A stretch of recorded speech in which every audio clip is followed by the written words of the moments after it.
우리가 함께 교독했던 이 사무엘하 18장 28절로 33절의 말씀을 통하여서 진정한 아버지의 모습이라고 하는 그러한 제목으로 말씀을 나눌 때에 아버지의 모습은 어떤 모습이어야 되는가 우리 깊이 살펴보면서 우리가 우리 자신을 되돌아보고 우리가 정말 우리 잘못된 것들이 있으면 회개하고 고치는 이 예배가 될 수 있기를 예수님의 이름으로 축원합니다.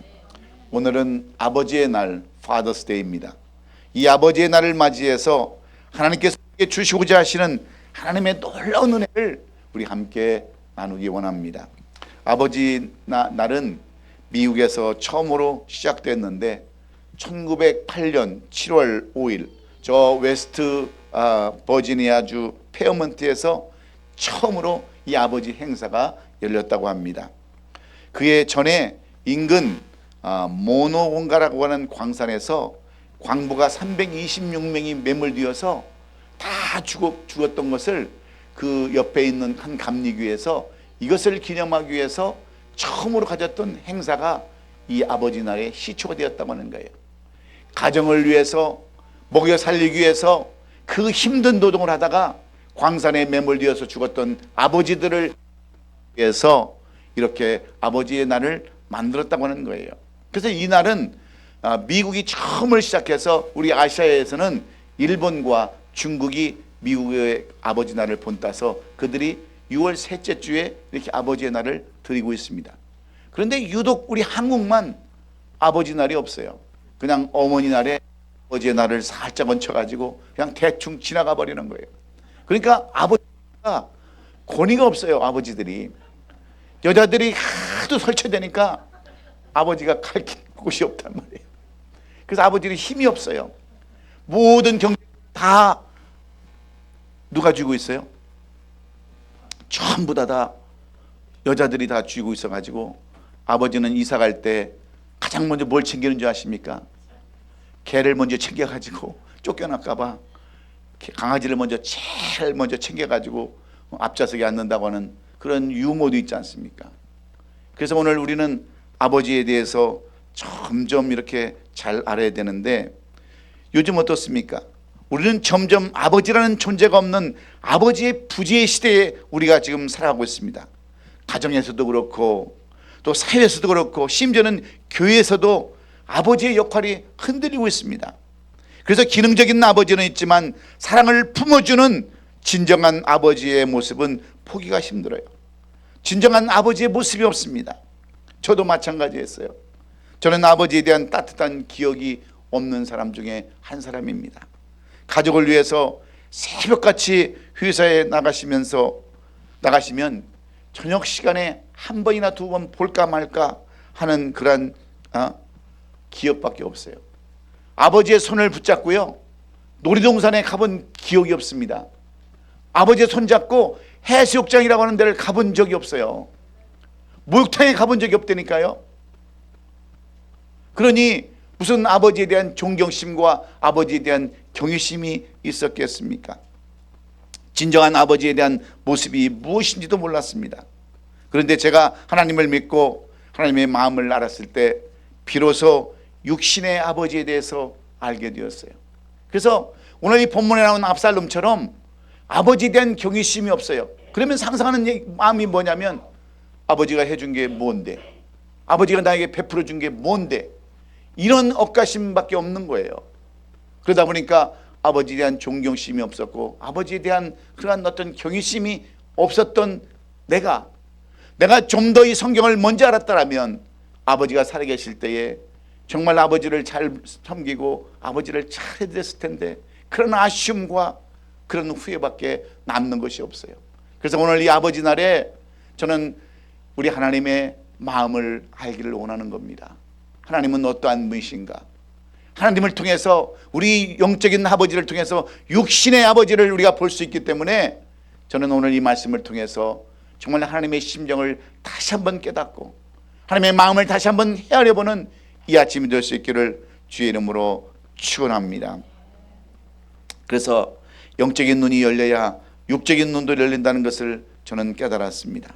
그런데 오늘 우리가 살펴볼 이 다윗의 이야기는 아들 압살롬과의 비극적인 관계 속에 드러난 하나님 아버지 되심을 오늘 우리에게 보여주고 있습니다.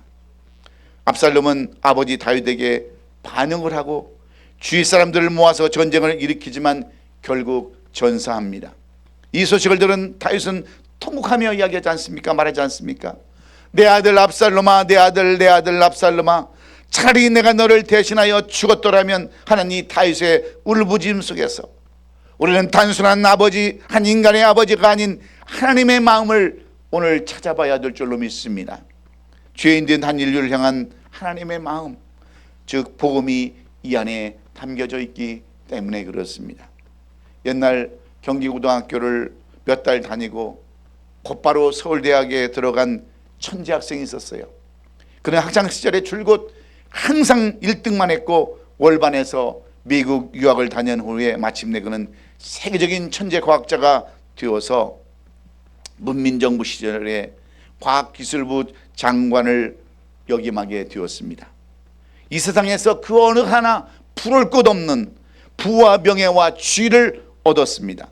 그런데 어느 날 갑자기 그의 사랑하는 아들이 콩팥이 상해서 이식수술을 받지 못하면 곧 죽게 된다고 하는 의사의 진단을 받게 됩니다. 아버지의 천재적인 지식과 능력도 천재 과학자라는 이름도 이 아들의 병 앞에서는 아무런 도움도 소용도 없었어요. 그래서 그는 어쩔 수 없이 하나님 앞에 겸손히 무릎을 꿇고 전능하신 하나님 앞에 모든 것을 다 맡기고 눈물을 닦으며 일어나서 자신의 콩팥을 떼어서 자기 아들에게 주었습니다. 이 일로 인해서 아들은 콩팥으로 새 생명을 얻고 이 일로 인해서 하나님을 믿었는데, 이 사람이 누구냐면 명지대 총장을 지냈던 정근모 박사에 대한 이야기입니다. 자기 아들을 생명처럼 여기고 콩팥까지도, 아니 간까지라도, 생명까지도라도 내어주기를 원했던 이 아버지의 모습을 보면서 우리는 무엇을 배워야 하겠습니까? 생명까지도 아낌없이 줄 수 있는 사람, 그 사람이 바로 우리들의 아버지요 어머니인 줄로 믿습니다. 그런데 불행하게도 요즘 젊은 어버이들은요 이런 게 없어요. 자식들도 그렇고 아버지들도 그렇고 사랑이 메말라버리고 정이 메말라서 정말 어떻게 살아가는지도 모르고 그렇게 살아가는 사람들이 우리 주위에는 너무나도 많이 있는 것 같아요. 그래서 성경은 이런 말씀을 우리에게 주고 있습니다. 갈라디아서 6장 7절에 스스로 속이지 말라. 하나님은 업신여김을 받지 아니하시나니 사람이 무엇으로 심든지 그대로 거둔다라고 이렇게 우리에게 말씀해 주고 있어요. 아버지가 무엇을 심든지 그대로 될 것이고 아들이 무엇을 심든지 그대로 될 것이라고 성경은 우리에게 분명히 말씀하고 있습니다. 그래서 여러분, 우리가 무엇을 심어야겠습니까? 어떤 것을 심어야 되겠습니까? 오늘 이 말씀 속에서 성경은 우리에게 분명하게 말씀해 주십니다. 말씀대로 심은 그대로 된다고 하는 것이 첫 번째 말씀이요. 둘째는 속이는 것은 하나님을 업신여기시는 것이라고 분명히 말씀하실 뿐만 아니라, 여러분 여기서 세 번째는 하나님이 모르시는 것이 아무것도 없기 때문에 하나님을 절대로 속이지 말라, 이렇게 우리에게 말씀해 주고 있습니다. 여러분, 이 아버지의 날을 맞이해서 여러분들은 아버지에 대해서 무엇을 한번 생각해 보셨습니까? 여러분, 우리가 아버지 없이 태어난 사람이 있습니까? 우리가 무슨 동정녀예요? 동정녀 탄생한 예수님입니까? 아버지 없이 태어난 사람이 여기 누가 있어요? 다 우리는 싫던 좋던 다 아버지 밑에서 태어났어요. 그래서 그 아버지가 우리에게 영향력을 끼쳤던 못 끼쳤던 우리는 이 땅에 태어나서 이렇게 세상을 바라보고 세상에 숨쉬며 하나님을 믿고 영생을 얻는 그러한 축복을 받은 사람들이 우리인데, 여러분들은 이 아버지 나라를 통해서 아버지의 존재를 한번 깊이 생각해 봤느냐는 거예요. 우리는 아버지에 대해서 그렇게 효도도 못했습니다. 그래서 우리가 가슴속에는 항상 후회함이 남는 거예요. 아쉬움이 남는 거예요. 그렇다면 오늘 이 말씀 속에서 우리는 하나님의 심정도 알아봐야 되지 않겠습니까? 우리는 끝까지, 우리에게는 아직도 살아계신 하나님 아버지가 있어요. 그 하나님 아버지를 우리도 오늘 우리의 마음과 뜻을 다해서 그 하나님을 정성스럽게 모시고 경외해야 될 거 아니겠느냐는 거예요. 그러므로 오늘 이 말씀 속에서 오늘도 우리 하나님을 찾아보고 하나님을 만나는 저와 여러분 될 수 있기를 예수님의 이름으로 축원합니다. 오늘 이 본문의 말씀도 똑같은 말씀입니다.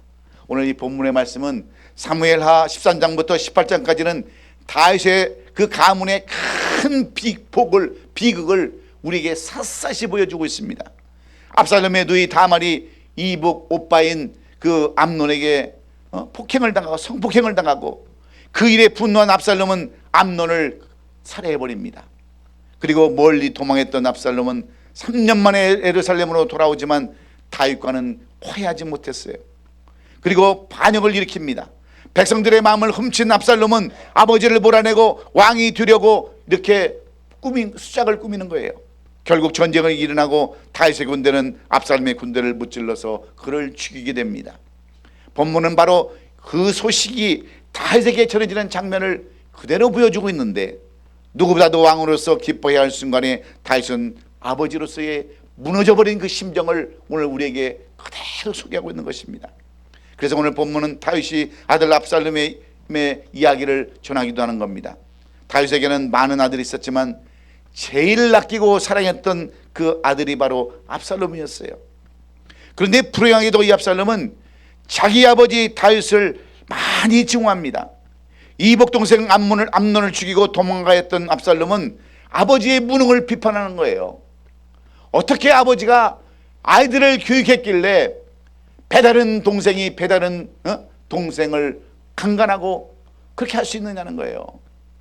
그래서 내가 이 압살롬이 그 암논을 죽였다라고 자기의 주의를 커버하면서 합리화시키는 내용이 오늘 이 본문의 내용입니다. 이렇게 압살롬은 아버지를 경외하지 않았고요, 아버지를 저주하면서 반대로 반역을 하고 아버지를 죽이고 왕이 되겠다라고 전쟁을 일으켰을 때, 여러분, 이 전쟁은요 하나만 한 전쟁이었습니다. 다윗의 군대는 그 어떤 군대보다도 강한 군대였어요. 이 압살롬의 군대가 이 다윗의 군대를 이길 수가 없었어요. 그래서 그는 나가서 전쟁에서 지고 거기서 죽임을 당했을 때, 오늘 본문을 보면 이 소식을 이 다윗은 문 앞에 성 위에 올라가서 그 소식을 듣기를 원하는 거예요. 비록 압살롬과 함께했던 모든 군사는 망했다 할지라도 자기 아들만큼은 살아 돌아오기를 간절히 바랬던 이 다윗의 마음을 오늘 그대로 이렇게 적어놨는데, 오늘 이 아히마스에게 통해서 들은 이야기는 어떤 이야기입니까? 자기 아들 압살롬, 그렇게 사랑했던 아들, 비록 배반을 하고 아버지를 반란을 하고 아버지를 죽이려 했던 그러한 압살롬이었지만, 이 다윗은 이 아들을 생각하면서 슬피 우는 그러한 모습을 우리에게 보여주고 있지 않습니까? 내 아들 압살롬아, 내 아들 압살롬아, 차라리 내가 너를 대신하여 죽었더라면 압살롬 내 아들아 하면서 통곡하는 이 다윗을 우리에게 보여주고 있는 거예요. 여러분, 우리 아버지는 그런 아버지들이에요. 비록 나를 배반하고 나를 죽이려 했고 나를 완전히 망가뜨려 했던 그런 아들들이었지만, 이렇게 마지막까지도 자기 아들을 부르는 것이 우리 아버지의 심장이라는 것을 우리는 알아야 합니다. 이것이 하나님의 마음이에요. 죄 많고 점 많고 허물 많은 우리들, 정말 예수님을 수없이 십자가에 못 박고 하나님을 배반하며 우상을 섬겼던 우리들이라 할지라도, 압살롬 같은 우리들이라 할지라도, 하나님은 우리를 지금도 기다리시면서 우리가 돌아오기만 바라는 이 심정을 이 다윗을 통해서 우리에게 보여주는 것입니다. 그런데 여러분, 오늘 이 말씀을 통해서 우리는 깨달아야 할 게 하나 있어요. 그렇다면 하나님은 이 압살롬으로 하여금 반역을 하게 하고, 또 이 다윗은 그 아들과 싸워야 하는, 그 아들을 죽여야 하는 이런 전쟁을 하게 되었을까? 우리는 그 이유를 먼저 알아야 합니다. 그래서 오늘 그 이유를 알아야 되는데, 여러분, 왜 그렇습니까? 그 이유는 다윗에게 뼈아픈 과거의 상처가 있었기 때문입니다. 그것은 바로 밧세바의 사건입니다. 남의 아내와 정을 통했고 그 연이 임신되자 이것을 숨기려고 여러 가지 일을 꾸밉니다. 밧세바의 남편인 우리아를 전쟁터에서 불러내려와 가지고 휴가를 줍니다. 그리고 그 집으로 들어가라는 거예요. 어떻게든지 그 상황을 마무리하려고 여러 가지 계획을 꾸미지만 충성된 우리아는 어떻게 합니까? 내가 지금 내 부하들은 저렇게 나가서 전쟁터에 가서 목숨을 내놓고 싸우는데 내가 어떻게 편히 집에 가서 잠을 자고 편히 집에 가서 아내와 함께 있겠느냐고 다시 투덜어가 버리는 거예요. 이런 모습을 보자 다윗은 또 하나의 계획을 세우지 않습니까? 그의 오른팔 같던 요압 장군을 시켜서 그러면 우리아를 가장 최전선 제일 앞에 싸우는 최전방에 그를 보내서 싸우게 하라고 해가지고 그 전쟁에서 우리아를 죽이지 않습니까? 그런데 이것을 하나님은 다 보셨고 그 본 모습을 누구에게 말씀해 주십니까? 나단 선지자를 통해서 그대로 하나님 앞에 진노하면서 하나님은 진노하시면서 나단 선지자를 통해서 이 내용을 그대로 다윗에게 전하지 않습니까?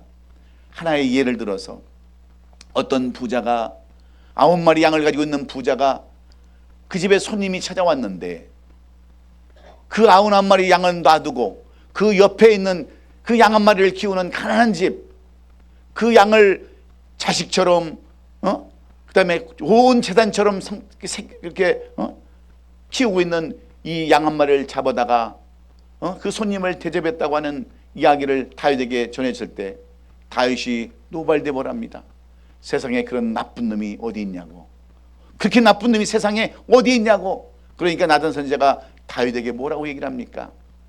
바로 너가 그런 사람이다 하고 이렇게 지적해 줬을 때 여러분 우리 같으면 어떻게 하겠어요? 감히 왕한테 그런 모욕적인 이야기를 할 수 있단 말인가 하면서도 얼마든지 여러분 이 나단 선지자를 처치할 수 있는 권력과 능력이 있는 것이 다윗이었어요. 그런데 다윗은 어떻게 합니까? 그 즉시 무릎을 꿇고 회개하며 통회 자복하고 자기의 죄를 고백하지 않습니까? 맞습니다. 내가 그런 사람입니다. 내가 바로 그렇게 99마리의 양을 가지고 있으면서도 옆에 있는 가난한 집의 양을 잡아다가 손님을 대접했던 그런 천하의 나쁜 놈이 바로 나입니다라고 고백했을 때 하나님은 이런 다윗을 용서해 주시고 뭐라고 말씀합니까? 너는 내 마음에 합한 자다라고 이렇게 얘기를 하는 거예요.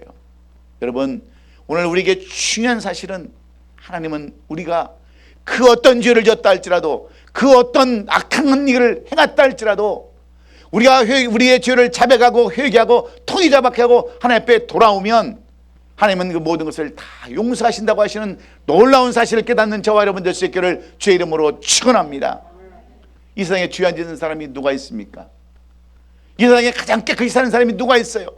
항상 우리는 죄 지을 수밖에 없는 그러한 사람들입니다. 보이는 것은 보이는 대로, 듣는 것은 듣는 대로, 행동으로 얼마나 우리가 많은 죄를 짓고 사느냐는 거예요.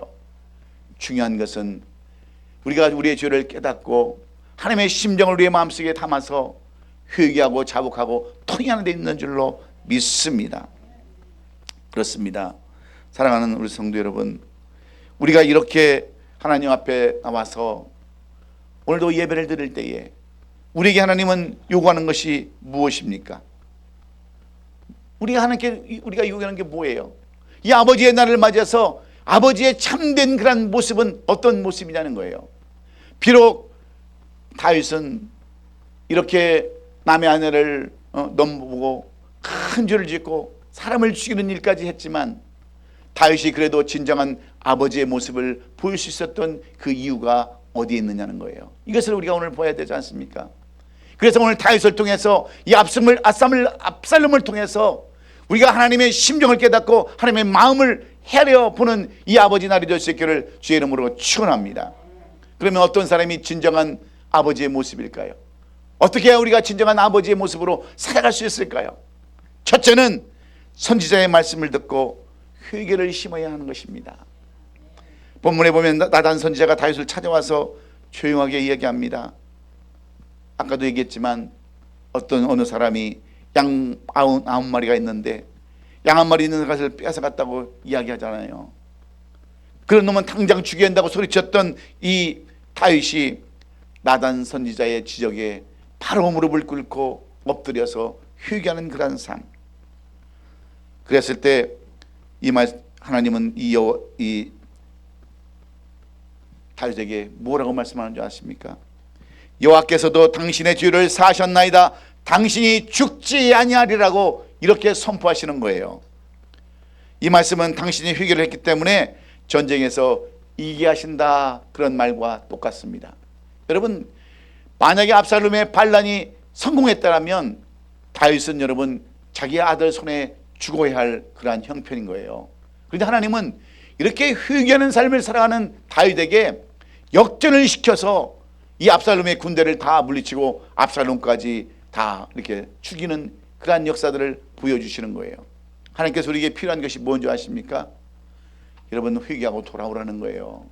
우리가 지금까지 하나님의 말씀대로 살지 못했고 하나님의 뜻대로 살지 못했고 방황하며 방탕하며 그러한 삶을 살았다 할지라도 돌아오면, 회개하면 하나님께서 오늘 나단 선지자를 통해서 주신 말씀처럼 여호와께서 당신의 죄를 사하셨나이다. 당신이 죽지 아니라 하면서 이 다윗을 새롭게 세워주신 줄로 믿습니다. 너는 살고 아들 압살롬은 죽는다, 그런 말이에요. 회개가 이렇게 중요한 겁니다. 그렇습니다. 여러분이 살면서 이런저런 잘못한 일을 할 수 있어요. 인간인데 잘못 안 할 수가 뭐가 있겠습니까? 의지가 약해서도요 죄를 짓고요, 마음이 약해서도 죄를 짓고, 또한 이런 환경에 빠져서 죄를 질 때가 얼마나 많이 있어요. 우리는 죄를 안 지려고 생각을 하지만 옆에서 누가 싫은 소리하고 또 남을 나쁘게 동조하는 소리를 하면 우리가 같이 동조할 때가 얼마나 많이 있어요. 야, 그 교회 갔더니 뭐가 어쩌더라 그러면 맞아, 내가 봐도 그래. 옆집 누구는 이렇더라, 저 사람은 어떻더라, 이렇게 얘기하면 항상 같이 동조하고 같이 죄를 지을 수밖에 없는 우리들입니다. 그런데 중요한 것은 뭐냐? 우리가 이것을 깨닫고 회개해야 된다는 거예요. 하나님은 회개하는 영을 반드시 회복시켜주는 줄로 믿습니다. 그래서 여러분, 제가 잘못했습니다, 하나님 용서해 주세요, 이런 기도가 절대적으로 필요하다는 거예요. 그런데 문제는 우리가 진실한 회개를 안 한다는 거예요. 매일 밥 먹듯이 또 짓고 또 짓고 또 짓고, 항상 개가 먹은 걸 토하고 돼지가 더러운 것을 먹는 것처럼 항상 그런 삶을 산다는 거예요. 그러니까 우리의 삶 가운데 회복이 없는 거예요. 회복이. 여러분, 우리가 어떤 가운데 질병이 있습니까? 우리 가운데 풀리지 않는 문제들이 있어요. 우리 가운데 어떤 아버지 앞에 해결되지 않는 그런 문제들이 있냔 말이에요. 그렇다면 여러분, 하나님 앞에 우리의 모든 죄들을 다 내려놓고 돌이키는 이 아침이 될 수 있기를 주의 이름으로 축원합니다. 문제는 진실한 회개가 없다고 하는 거예요. 하나님께서 거짓된 회개를 듣지 않으십니다. 너무나도 정확하신 하나님께서 거짓을 심은 대로 거두게 하시기에 진실한 회개가 있어야 되는 줄로 믿습니다. 여러분이 진정한 아버지의 모습으로 살기로 하신다면 하나님의 마음을 모르고 지금까지 지은 죄를 살아왔던 내 자신을 뒤돌아보면서 회개의 영을 받기를 주의 이름으로 축원합니다. 그래야 온전한 하나님의 형상을 쫓아 살 수 있기 때문입니다. 두 번째는 선지자를 통하여 말씀을 듣고 사랑을 심었기 때문이라고, 그래서 온전한 아버지의 삶을 살게 되었다라고 성경은 이렇게 사무엘 선지자를 통해서, 나단 선지자를 통해서 우리에게 교훈해 주고 있습니다. 여러분, 진심이 담긴 질문은요 사랑의 표현입니다. 오늘 28절을 보면 아히마스가 외쳐 왕께 아뢰되 평강하옵소서 하고 왕 앞에서 얼굴을 땅에 대고 절하며 이르되 왕이 하나님 여호와를 찬양하리로소이다. 그의 손을 들어 내 주 왕을 대적하는 자들 넘겨주셨나이다 했을 때, 여러분, 지금 압살롬은 어떤 사람이에요? 자기가 죽이려고 쳐들어왔을 때 이 다윗은요 혼비백산에서 신발도 못 신고 맨발로 뛰쳐나왔던 사람이에요. 아들이 자기를 죽인다라고 성을 공격하고 쳐들어왔을 때 여러분, 이 다윗의 심정이 어떻겠어요? 맨발로 도망가야 하는 그런 그 형편에 놓여있던 그 사람이 바로 압살롬이었는데, 이 다윗은요 성문 위에 올라가서 묻습니다. 뭐라고 묻습니까? 내 아들은 어떻게 됐느냐 물어보는 거예요. 내 아들, 그 젊은 압살롬은 잘 있느냐는 거예요. 그냥 뼈를 추려서 토막내도 현찮을 그러한 아들인데도 불구하고 그 젊은 청년은 잘 잘 있느냐고, 압살롬은 잘했냐고 그 물어보는 것은 왕으로서의 질문이 아닌 거예요. 진정한 아들을 사랑하는 아버지로서의 질문입니다. 절박한 질문이에요. 이미 나라가 안정되었지만 다윗의 마음은 압살롬에게 다 쏠려 있는 것입니다. 비록 자신을 죽이려고 반란을 일으킨 아들이지만 다윗은 이미 사랑으로 용서했고 돌아오기만을 기다린 이 다윗입니다. 이것이 아버지의 마음이고 우리 하나님의 마음인 줄로 믿습니다. 그래서 하나님도 다윗을 그렇게 사랑하셨어요. 내 마음에 합한 자라고 이렇게 다윗에 대한 이야기를 하는 것은 이 다윗에게는 용서하는 마음, 사랑하는 마음이 있었기 때문에 그렇습니다. 여러분, 이 세상에서 용서 못할 죄가 무엇이 있겠습니까? 용서 못할 죄 하나도 없어요. 이 용서하는 것은 사랑에서 비롯되는 거예요. 여러분, 우리에게 지금 필요한 것이 무엇인 줄 아십니까? 바로 사랑이에요. 사랑. 예? 우리가 사랑이 없어서 메말라 가지고요 그렇게 남을 정죄하고 판단하고 그렇게 하는 거예요. 그러므로 오늘 이 시간 아버지의 날을 맞이해서요, 여러분들이 사랑을 다시 한번 해보겠으면 좋겠습니다. 그 사랑이 하나님의 마음을 녹이고 사람의 마음을 녹이고 모든 것을 녹일 수 있기 때문에 그렇습니다. 사실 나단자의 힘은 아무것도 없지만 다윗은요 정말 그 아들을 사랑하고 하나님을 사랑했던 그 마음이 있었기에 오늘도 하나님으로부터 사랑을 대신 본받은 줄로 믿습니다. 여러분, 사랑은 허다한 것을 다 덮는 거예요. 우리가 믿음도 있고 소망도 있지만 그 중에서 제일은 사랑인 줄로 믿습니다. 비록 우리 성도들이 할지라도 서로 사랑하고 보듬고 안아주고 용서하고 이해해서 이 아버지 날은 모두를 다 용서하고 화해하는 그런 아버지 날이 될 수 있기를 예수님의 이름으로 축원합니다. 마지막으로 어떻게 다윗은 그렇게 아버지의 친정한 모습으로 하나님의 마음을 담은 사람으로 우리에게 오늘 비춰질까요? 그에게는 선지자를 통해서 받은 말씀을 통해서 희생을 심었기 때문에 그렇습니다. 다윗은 사랑하는 아들 압살롬이 죽었다는 소식을 듣고 문 위층으로 올라가서 심히 통곡하고 웁니다. 차라리 내가 너를 대신해 죽었더라면 이렇게 슬프지 않았을 것이라고 아버지의 마음을 있는 그대로 다 표현해놨어요. 이것이 진정한 아버지의 모습이고 우리 하나님의 아버지의 마음이 아니겠습니까? 비록 우리가 하나님을 수없이 배반하고 영적으로 우상을 섬기면서 배반의 삶을 살았지만 하나님은 그 모든 죄를 다 대신 짊어지시고 자기 자식을 십자가에 못 박히게 하셨어요. 희생 없이는 얻어지는 것이 이 세상에 아무것도 없습니다. 그러므로 오늘 우리는 회개의 씨앗을 심어야 합니다. 사랑의 씨앗을 심어야 합니다. 희생의 씨앗을 심어야 돼요. 더 나아가 하늘의 영적인 씨앗을 심기를 주의 이름으로 축원합니다. 그래야 내일 하나님의 축복이 우리에게 있는 거예요. 다윗에게 만약 밧세바의 간음죄가 없었더라면 오늘 본문에 기록된 것처럼 이런 통곡도 없었을 거예요. 내 아들 압살롬아, 내 아들 압살롬아, 이런 통곡은 아마도 없었을 겁니다. 그런데 왜 다윗은 이런 아픔을 경험해야 했을까요? 죄악을 심었기 때문에 그렇습니다. 죄가 오늘의 우리로 하여금 눈물을 흘리게 하는 거예요.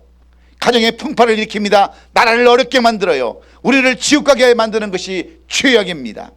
그래서 저는 여러분에게 오늘 아버지 날을 맞이해서 간곡하게 부탁하고 싶은 것이 있습니다.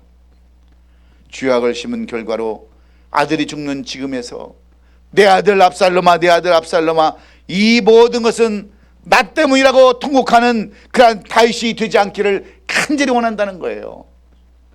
그래서 오늘 우리는 이 아버지 날을 맞이해서 회개의 영을 다시 한번 심으시고 사랑의 씨를 심으시고 희생의 씨를 심으셔서 다시 한번 우리 하나님의 마음에 흡족한 삶을 살아드리는 저와 여러분이 되기를 간절히 원합니다.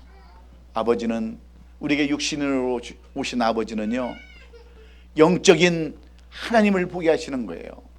영적인 하나님을 우리가 알아야 육신의 아버지의 마음도 우리가 알 수 있는 줄로 믿습니다.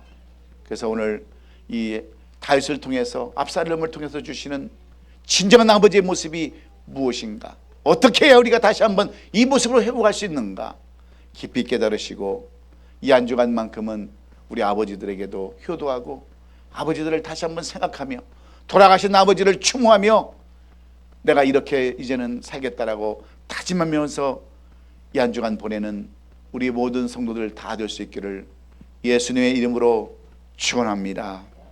기도하겠습니다.